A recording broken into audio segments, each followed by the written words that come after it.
بسم اللہ الرحمن الرحیم۔ آج تک کے معزز ناظرین السلام علیکم۔ اب وہ پھر میرے کندھے پر سر رکھ کے رو رہا تھا، مگر اس صدمے کی کیفیت مختلف تھی۔ یہ احساس زیادہ باعث آثار تھا کہ وہ کچھ نہیں کر سکتا، کوئی بھی کچھ نہیں کر سکتا۔ دوا اور دعا سب بیکار ہیں۔ میں نے اسے رونے دیا تاکہ اس کے دل کا غبار نکل جائے اور وہ گھر پہنچے تو سب کے سامنے نہ روئے۔ وہاں اس کی ذمہ داریاں سب سے زیادہ تھیں۔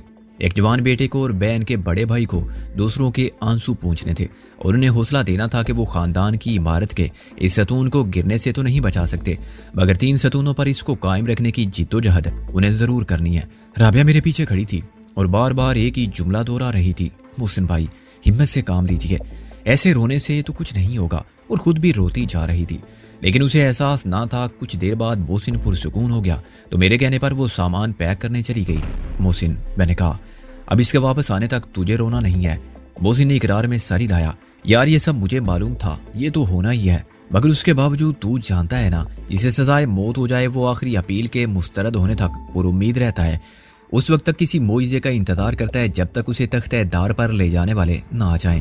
تجھے جس طرح معلوم ہے وہاں کیا ہوگا، کوئی بات غیر متوقع نہیں ہے، میں نے کہا، لیکن تیرے مقابلے میں فوزیہ بہت کمزور ہے کیونکہ وہ عورت ہے، اور شیروانی صاحب عمر کے اس حصے میں ہیں جہاں رفیق سفر کے بغیر سفر ہی بے مقصد لگتا ہے، اور پھر سب کے ساتھ تجھے وہ صدمہ بھی اٹھانا ہے جس میں تیری مدد کوئی بھی نہیں کر سکتا ہے۔ میں بھی صرف الفاظ کا سہارا دے سکتا ہوں، اس سے کچھ نہیں ہوگا۔ ہمدردی کے رسمی الفاظ کی کمی کسی کے پاس نہیں ہوگی، مگر اس درد کا درمان صرف وقت کے پاس ہے، اور یہ شفاق مسیحا میرے قبضے میں نہیں ہے۔ ہاں ہم سب زندہ رہیں گے، محسن نے سپاٹ لہجے میں کہا۔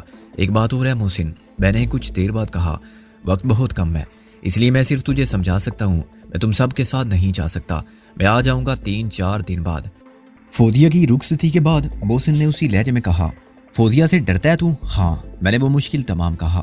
صاف بات یہ ہے کہ مجھ میں اتنی ہمت نہیں کہ اس کا سامنا کر سکوں، اور وہ بھی ایسے وقت میں۔ یہاں سب مصر ہوں گے کہ ساتھ چلو، تو کیا بہانہ کرے گا؟ محسن نے کہا، رضوی صاحب اور رابعہ نہیں مانیں گے، بہانہ پہلے سے موجود ہے، میں اجازت لے کر آؤں گا۔ میں نے کہا، اجازت مجھے مندر صاحب بھی دلوا سکتے ہیں، جیسے تیری مرضی۔ محسن نے کہا، مگر تو یہاں اکیلا ہوگا، میری فکر نہ کر، مجھے کچھ نہیں ہوگا۔ میں نے کہا، دوسروں پر اپنے ارادے کا اعلان میں نے اس وقت کیا جب ساری تیاریاں مکمل ہو چکی تھی، سامان گاڑی میں رکھا جا چکا تھا اور خواتین گاڑی میں بیٹھ چکی تھی۔ ان کے ساتھ پچھلی سیٹ پر محسن تھا۔ رضوی صاحب میری بات پر حیران ہوئے۔ لو بیگم، اس کو کہتے ہیں مدعی چست گواہ سست۔ انہوں نے کہا، صاحبزادے فرما رہے ہیں بعد میں آؤں گا، تمہاری وکالت نے مجھے تو مجبور کر دیا تھا۔ یہ تمہیں اچانک کیا ہو گیا سکندر؟ بیگم رضوی نے برہمی سے کہا، کیا ارادہ ہے تمہارا؟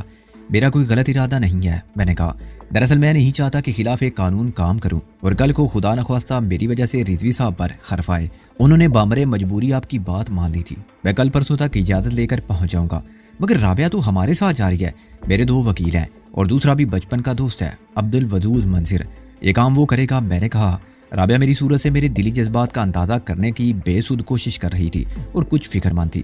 محسن کی طرح اسے بھی میرے اکیلے رہ جانے کا خیال آیا ہوگا، اور شاید یہ بھی کہ شوتر بے مہار نہ ہو جاؤں، اکیلا ہی تیسری جنگ عظیم نہ چھیڑ دوں یا دشمنوں کے درگے میں نہ جاؤں جو ڈسلوا کی موت کے بعد بہت زیادہ مشتعل ہوں گے، ایسے ہی جیسے بہت بڑے اور بہت طاقتور غنیم کی فوج کا کوئی جنرل کمزور نہتے اور میسور خریق کے ہاتھوں۔ مجھے آسان شکار سمجھنے والا ایک زور آور عیار اور شفاق شکاری خود اپنی موت مارا گیا تھا۔ اپنی موت کا ذمہ دار وہ خود تھا۔ اگر وہ مجھے شرافت سے گھر چھوڑ دیتا تو میں بھی اسے لوٹ جانے دیتا۔ دغا دینے کی کوشش خود اس نے کی اور میں نے صرف اپنے دفاع کی جنگ لڑی تھی۔ وہ میرے ہاتھوں نہیں، گاڑی کے بے قابو ہو کر حادثے کا شکار ہو جانے کے باعث ہلاک ہوا تھا، مگر شکار کا کہ دوسری شکاری یہ بات نہیں جانتے تھے۔ انہیں یقین ہوگا کہ یہ حادثہ نہیں قتل تھا جو میں نے کیا۔ ہمارے جانے کے بعد اپنی حفاظت کے خیال سے غافل نہ ہو جانا، رابعہ نے کہا، بالکل میں کہ جانے والی بیویوں کی طرح بالفاظ دیگر 2 دن شرافت سے رہنا۔ رضوی صاحب نے گاڑی سٹارٹ کرتے ہوئے کہا، رستم خانی کے زوم میں ہر جگہ للکارتے مت پھرنا، کیا بیل مجھے مار۔ جب گاڑی چلی گئی تو مجھے ایک ایسے سناٹے کا احساس ہوا جو میرے 4 سو زمین سے آسمان تک محیط تھا۔ شہر جیسے شہر خاموشاں بن گیا جس میں خود اپنی آواز بھی سنائی نہ دیتی تھی۔ گھر کے در و دیوار خاموش تھے، اداس تھے اور میری طرح تنہائی کے احساس کا شکار تھے۔ میں خالی گھر کے خالی کمروں میں پھرتا رہا۔ ابھی صبح ہوئی تھی، دوپہر بہت دور تھی، اس کے بعد شام کی منزل تھی اور رات نہ جانے کتنی صدیوں کی مسافت پر تھی۔ صبح کرنا شام کا الگ مرحلہ ہوگا۔ میں کچھ دیر اپنے کمرے میں لیٹا چھت کو گھورتا رہا، مگر چھت یادوں کی پرچھائیوں کی فلم چل رہی تھی اور سکوت میں آوازوں کی باز گشت تھی۔ رابعہ کی صورت کا خیال تھا، اس کی باتیں تھی، شب گزشتہ کا ہر نقش بنو سادہ تھا۔ मेरी मोहब्बत कितनी बेसबात थी, कितनी आसानी से दूसरी औरत ने उस पर कब्जा कर लिया। अगर तुम विलायत से कोई मेम ले आते तो बेसब्र कर लेती कि तुम्हारे कदम भी आज़ादी मिलते ही भटक गए। ये डर तो मुझे था, मगर मैंने ये कभी नहीं सोचा कि तुम वापस आके। मैं घबरा के उठ बैठा। अभी तक 9 ही बजे हैं, आखिर मैं कहाँ जाऊँ? दीवारों से बातें करूँ या अपने आप से? बच्चे स्कूल गए हुए थे और उनको वापस आने के बाद भी साथ वाले घर जाना था, जहाँ उन सब का सामान पहुंचा दिया गया था। वहाँ उनके हम उम्र दोस्त और क्लास फेलो भी थे। चुनाचे वो बहुत खुश थे कि एक हफ्ते तक दिन रात उनका साथ रहेगा। दरवाजे पर ड्यूटी बदल जाने के बाद दूसरा संतरी आ गया। सिनेमा भी बंद थे और इस वक्त सोना भी मुश्किल था। वक्त से निमटने का एक यही तरीका था कि मैं बाहर निकल जाऊं, सड़कों और बाजारों में बेमकसद फिरूं, जहाँ किसी दुश्मन से मड़बेड़ का इम्कान ना हो। दोपहर के खाने का वक्त होने तक शालीमार चला जाऊं, बागे जना में जा बैठूं, म्यूजियम, अनारकली, जहांगीर का मकबरा मगर अकेला आदमी ऐसी जगह कितना भटका हुआ लगता है। उस बच्चे की तरह जो घर से तो स्कूल गया मगर स्कूल से भाग आया हो। दुनिया की रौनक किसी साथ के बगैर कुछ नहीं। मैं लिबास बदल के मोजे चढ़ाने के बाद जूतों के बंद बांध रहा था कि अंदर विजी साहब के कमरे में टेलीफोन की घंटी बजने लगी। मैं एक जूता पहने एक हाथ में उठाए लंगड़ाता हुआ गया और रिसीवर उठा लिया। हेलो। मैंने आवाज को थोड़ा सा बदलने के लिए माउथ पीस पर रुमाल डाल दिया। एसएसपी रिजवी साहब की रेजिडेंस, रिजवी साहब को बुलाओ। किसी ने बारी आवाज में मुझे हुक्म दिया। वो तो नहीं है, मैंने कहा। उम्मन इस वक्त घर पर नहीं होते, आपको ऑफिस फोन करना चाहिए था। बदतमीज, तुम कौन हो मुझे समझाने वाले? क्या वो चले गए हैं? बात करने वाला गर्म हो के अंग्रेजी में बोला। हाँ, मगर तुम मुझे बताओ कि तुम कौन हो? मैंने भी अंग्रेजी में जवाब दिया। ना इस घर में बदतमीज लोग रहते हैं और ना किसी बदतमीज से ताल्लुक रखते हैं। या फोन करने वाले तुम पहले बदतमीज आदमी हो। अफसोस ये है कि मैं तुम्हें फोन पर तमीज नहीं सिखा सकता। मगर उसने रिसीवर रख दिया। आखिर ये कौन उल्लू का पट्टा था? अपने तहमकाना लहजे से तो वो साबित करना चाहता था कि बालिहाजे ओहदा वो रिजवी साहब से बरतर है या उनके बराबर जरूर है, मगर उनके ओहदे के लोग इस तरह बात नहीं करते। हेडक्वार्टर के अलावा कोई उनसे सीनियर कहाँ हो सकता है? और हेडक्वार्टर में अफसरान को मालूम होगा कि दामन रिजवी साहब रुखसती पर हैं और चंद दिन नहीं आएंगे। बदी ये कि 10 बजे घर पर रिजवी साहब को वही फोन कर सकता है जिसे मालूम हो कि वो दफ्तर में नहीं है। उसका ये पूछना कि क्या वो चले गए हैं, क्या वो जानता था कि उन्हें जाना था? शायद रिजवी साहब ने बता दिया होगा कि उनके ऑफिस ना आने की वजह क्या है, लेकिन बात तो उन्होंने किसी अपने अफसर आला से की होगी जो उन्हें छुट्टी देने का मजाज होगा। रिजवी साहब जैसे शरीफ आदमी के घर फोन करने वाला अगर खुद वही ऑफिसर होता तो ऐसे लहजे में बात ना करता। मातहत होता तो उसका लहजा ज्यादा मोदबाना होता। मगर इतनी जल्दी हर मातहत को कैसे मालूम हो सकता है कि रिजवी साहब रुखसत पर हैं और उन्हें इस्लामाबाद जाना था? वो क्यों पूछेगा कि रिजवी साहब चले गए हैं या नहीं? खैर, वो जो भी था पहाड़ में जाए। मैं उसी तरह एक जूते को उंगली के हुक पर लटकाए खड़ा था और वापस होने ही वाला था कि टेलीफोन की घंटी फिर बजने लगी। मैं कुछ देर मुतज़ब्ज़ब खड़ा रहा, फिर ये सोचकर रिसीवर उठा लिया कि फोन मिसिज रिजवी का या उनके किसी जानने वाला का भी हो सकता है। हेलो, मैंने फाड़ खाने वाले लहजे में कहा। मैं नहीं चाहता था कि कोई मुझे आवाज से भी शिनाख्त करे। अरे भाई, कौन बोल रहा है? किसी ने बड़े शाइस्ता शगुफ्ता लहजे में कहा। आवाज फिर मर्दाना थी और न जाने क्या बात थी कि मेरे कान खड़े हो गए। पैगाम मेरे जहन की लेबॉर्ट्री में पहुंच चुका था जहां आवाज का तजिया हो रहा था। चंद सेकंड में रिपोर्ट मौसूल हो गई। आवाज वही है, लहजा बदला हुआ है। मैं जी हुक्म का गुलाम, मेरा मतलब है हुक्म दीन। मैंने जाहिलों की तरह कहा। अच्छा भाई, हुक्म दीन। एसपी साहब एक सेफ की चाबियां देकर नहीं गए? उसमें बहुत अहम कागजात हैं जिनकी जरूरत पड़ सकती है बाद में। फोन करने वाले ने कहा। उनसे कहो रऊफ बोल रहा हूँ, मैं उनका पीए हूँ। मैं चक्कर में पड़ गया। क्या मेरे दिमाग के कंप्यूटर की रिपोर्ट गलत थी? वो तो चले गए जी पिंडी। मैंने कहा अकेले? वो बोला। मेरे दिमाग ने खतरे की घंटी बजाई। अकेले क्यों जी, सब गए हैं, मैंने कहा और रिसीवर रख दिया। कहीं ना कहीं कोई गड़बड़ जरूर थी। रिजवी साहब के पीए को ये तजस्सुस क्यों कि वो अकेले गए हैं या सबके साथ? और क्या रिजवी साहब इतने गैर जिम्मेदार हैं कि एक सेफ की चाबियां साथ ले गए हैं जिसमें अहम दस्तावेजात थी? जूते के नीचे रखकर मैंने डायरेक्टरी उठाई और हेडक्वार्टर के नंबर देखने लगा। रिजवी साहब का नंबर उसी लाइन में जरा नीचे था। घर के फोन नंबर के अलावा उसमें ऑफिस के 2 नंबर दिए हुए थे। एक डायरेक्ट लाइन थी, दूसरी एक्सचेंज की एक्सटेंशन। मैंने डायरेक्ट नंबर मिलाया।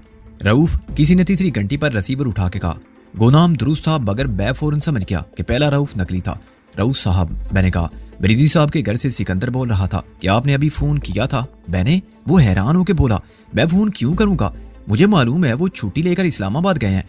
अभी किसी ने आपका नाम लेकर कहा था कि रिजवी साहब दफ्तर की चाबियां अपने साथ ले गए हैं। मैंने उसे गवाह बनाने की खातिर ये इतला देना मुनासिब समझा। किसी अलमारी की चाबियां सब मेरे पास रहती हैं, रऊफ ने कहा। किसी ने शरारत की होगी। हाँ, मगर रऊफ साहब ये शरारत भी वही कर सकता था जिसे इल्म हो कि रिजवी साहब रुखसत पर हैं। मैंने कहा परेशानी की तो कोई बात नहीं, आपको मैं सिर्फ इसलिए बता रहा हूँ कि खुदा ना खास्ता ऐसी वैसी कोई बात हो तो। ऐसी वैसी क्या बात हो सकती है सिकंदर साहब? वो मेरी बात काट के बोला। कुछ नहीं। बस समझ लीजिए एहतियातन आपके नोटिस में ये बात होनी चाहिए कि कोई गवाह तो होगा। मैं समझा नहीं सिकंदर साहब। वो बोला, गवाही से आपकी क्या मुराद है? कहाँ देनी होगी मुझे गवाही और क्यों? देखिए ना, मैं तो आपको जानता नहीं, ये भी नहीं जानता कि आप वाकई रिजवी साहब के घर से बोल रहे हैं या किसी पब्लिक कॉल ऑफिस से। मैं रिसीवर रख देता हूँ, आप उनके घर का नंबर मिला के देख लें। चलिए मैं मानता हूँ, मगर देखिए ना, फोन मेरी मौजूदगी में तो नहीं आया। आप कह रहे हैं वो झूठ भी तो हो सकता है और सच भी। मैं ज्यादा से ज्यादा यही कह सकता हूँ कि सिकंदर नाम के किसी शख्स ने 10:40 पर मुझे फोन करके क्या बताया था। वो सख्त किस्म का कानूनी आदमी था, और क्यों ना होता रिजवी साहब जैसे ऑफिसर का पीए था। रऊफ साहब, मेरे हाथ में एक जूता है। मैंने कहा, जूता है? वो चिराग पा होके बोला, क्या मतलब है इस वाहियात बात का? मैंने सिर्फ ये कहा है कि मेरे हाथ में एक जूता है। मैंने कहा, दूसरा मेरे पैर में है, जो मैंने 10:30 पहना था। ठीक 11:15 दूसरा जूता भी पहन लूंगा। आपको इसलिए इतला उसने फोन बंद कर दिया तो मैं हंसा और जूते को फिर उंगली पर उठा लिया। उस वक्त मुझ पर यह हकीकत आश्कारा हुई कि पॉलिश तो मैंने दोनों जूतों पर कर ली थी, लेकिन बुर्श और कपड़ा सिर्फ एक ही पर मारा था और उसे पहन लिया था। दूसरे की बारी आने से कबल ही फोन आ गया था। मैं उसे शिकार की हुई मछली की तरह लटकाए इस तरह लंगड़ाता हुआ अपने बेडरूम की तरफ वापस हो गया। जूते को कुछ देर रगड़ने के बाद मैंने उसे मुकाबिल रखकर ये देखने की अबस कोशिश की कि उसमें आईने जैसी चमक पैदा हुई है या नहीं, मगर वो बदबख्त जूता जिसे बहल चटखाया जाए और महीनों पॉलिश नसीब ना हो, मेरी तवक्कुआत पर कैसे पूरा उतर सकता था। मैं जूता हाथ में लिए बाहर निकला। कॉरिडोर खाली पड़ा था, लेकिन मेरा शक बरकरार था। मेरे कदमों की वाज़ेहट सुनी थी। मैं एक पाँव में जूता पहने दूसरे कमरे में गया। मेरी एक टांग तकरीबन 2 इंच लंबी हो गई थी। चुनाचे मेरी चाल मुज़ीका खेज हो गई थी, लेकिन मेरी हालत पर हंसने या रोने वाला कौन था? यके बाद दीगरे बैरे सब कमरे देखे, कहीं कोई बात भी खिलाफे मामूल नहीं थी, लेकिन मुझे यकीन था कि मैंने एक नहीं कम से कम 2 अफराद के कदमों की दबी दबी चाप सुनी थी।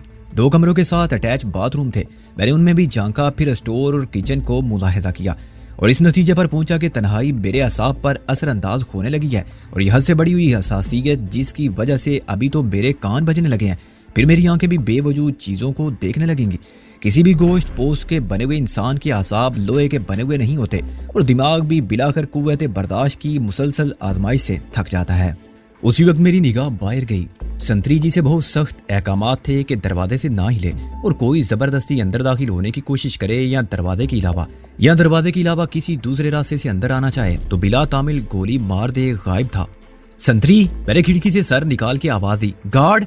अगर वो दरवाजे के आसपास होता तो जवाब जरूर देता या फौरन सामने आ जाता। मेरे शकूक में इजाफा हो गया। गार्ड की इतनी हिम्मत नहीं थी कि रिजवी साहब के जाते ही खुद भी छुट्टी कर रहे। सिगरेट पीने स्टिक जाए या लंबी तान के सो जाए, जाते जाते भी रिजवी साहब ने उसको लेक्चर दिया था, और एक मामूली कांस्टेबल की क्या मजाल के फराइज में कोताही का मुर्तकिब हो। रिजवी साहब की सख्त गिरी मशहूर थी। मैं पलटा ही था कि एक शख्स अंदर आ गया। कोई सवाल किए बगैर मैंने वो जूता घुमा के उसकी तरफ फेंका जो मेरे हाथ में ही था। वो राकेट की तरह गया और उसकी नाक पर लगा। वो इतने कभी रद्द-ए-अमल और इस नोयत के हथियार का मुकाबला करने के लिए तैयार ना था। वो बुरी तरह बिलबिलाया और मैंने उसकी नाक से खून का फुहारा उबलते देखा। वो मुंह पर हाथ रखे एक ही तरफ हुआ ही था कि उसके पीछे आने वाले 3 अफराद ने कमान संभाली। ऐलान जंग से पहले ही जंग शुरू हो गई थी। बज़ाहिर वो भी मेरी तरह खालिया थे, लेकिन यह नामुमकिन था कि वो मुसल्ला होकर ना आए हों।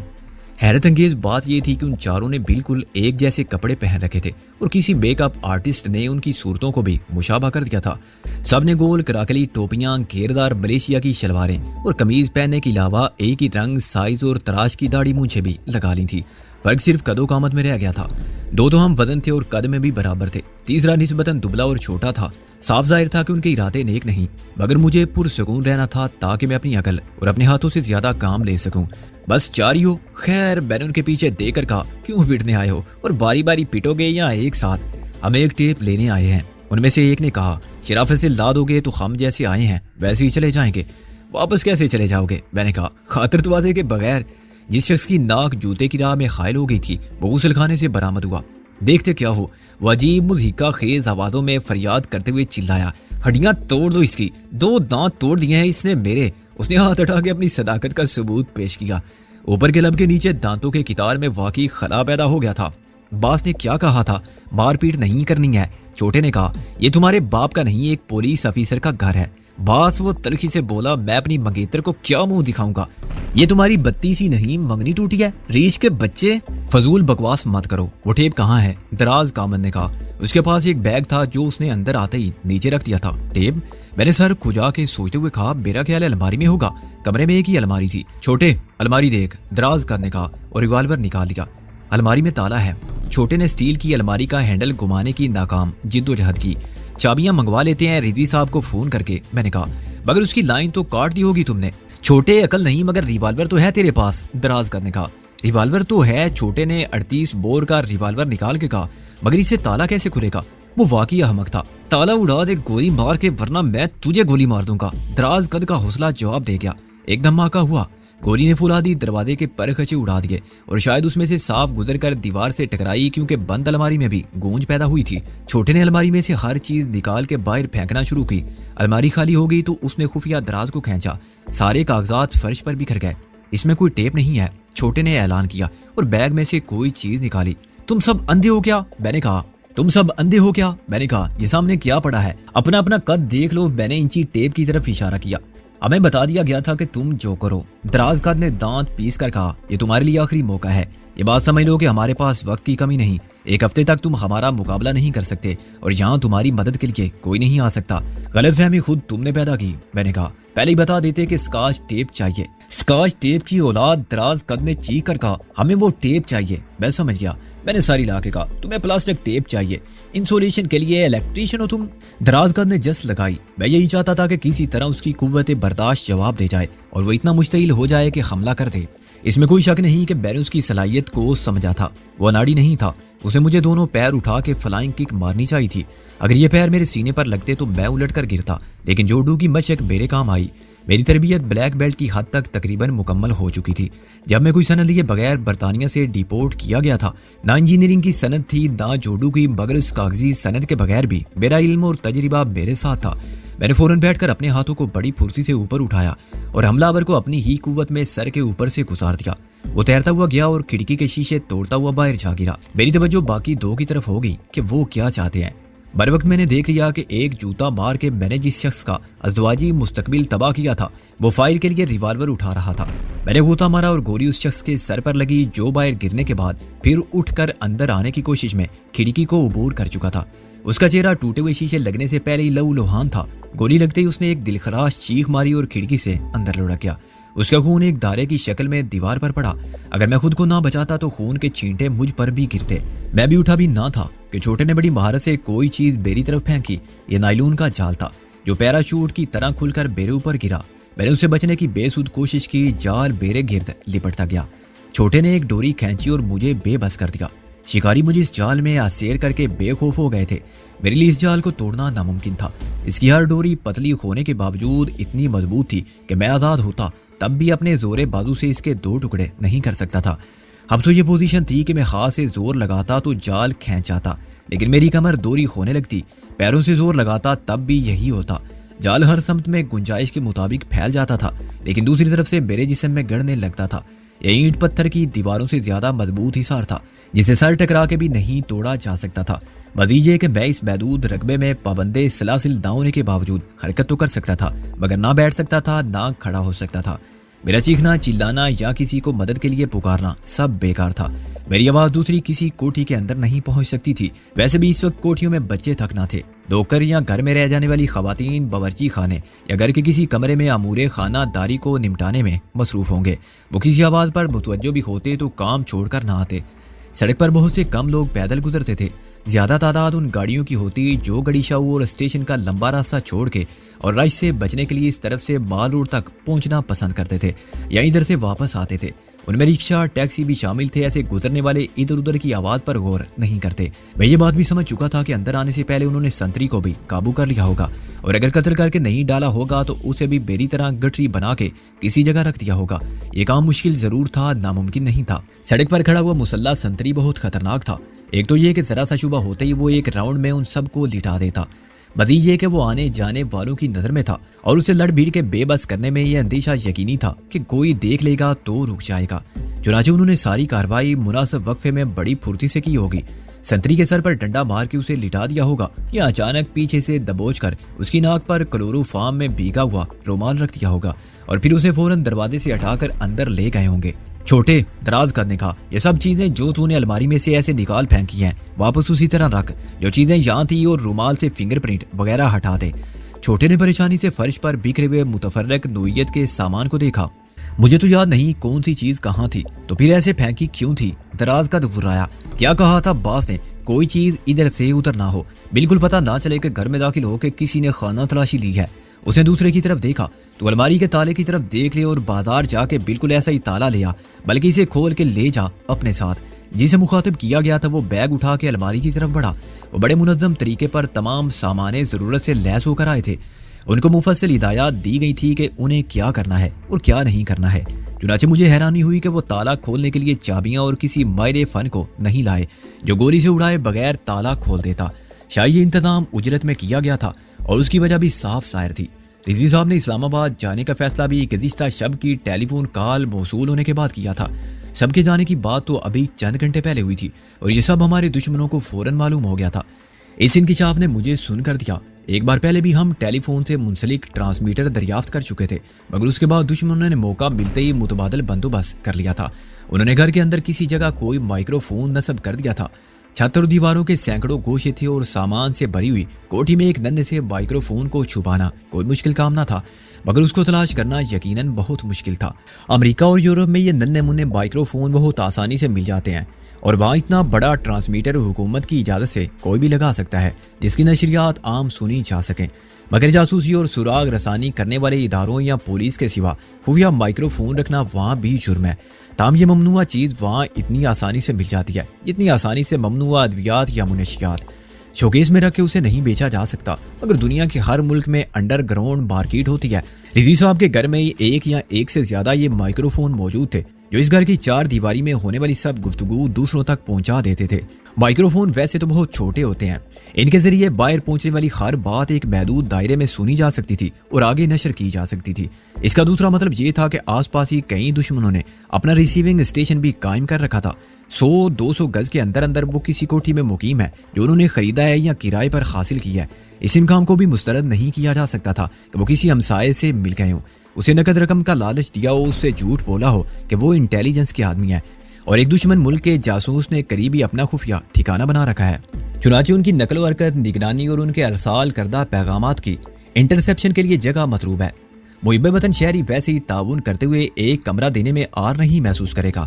अगर कोई ना माने तो उसे धमकी दी जा सकती है कि हुकूमत कानूनी तौर पर जबरदस्ती भी ये घर ले सकती है, जो गलत नहीं है, और उसे अफशाए राज या इस मसले पर इज़ारे राय के संगीन नताइज और सख्त सजा से खौफजदा करके खामोश रहने पर भी मजबूर किया जा सकता है। इस टीम में चौधरी दिलावर जैसे एक्टर डायरेक्टर हों, वो हर ड्रामा कर सकती है। रिजवी साहब के सर्वेंट क्वार्टर की तरह उन्हें कोई गैर आबाद सर्वेंट क्वार्टर या गैराज भी मिल सकता है जहां वो खामोशी से किसी नमक हराम लालची नौकर की मदद से डेरा जमाए बैठे हों और साहिब खाना को इल्म ही ना हो।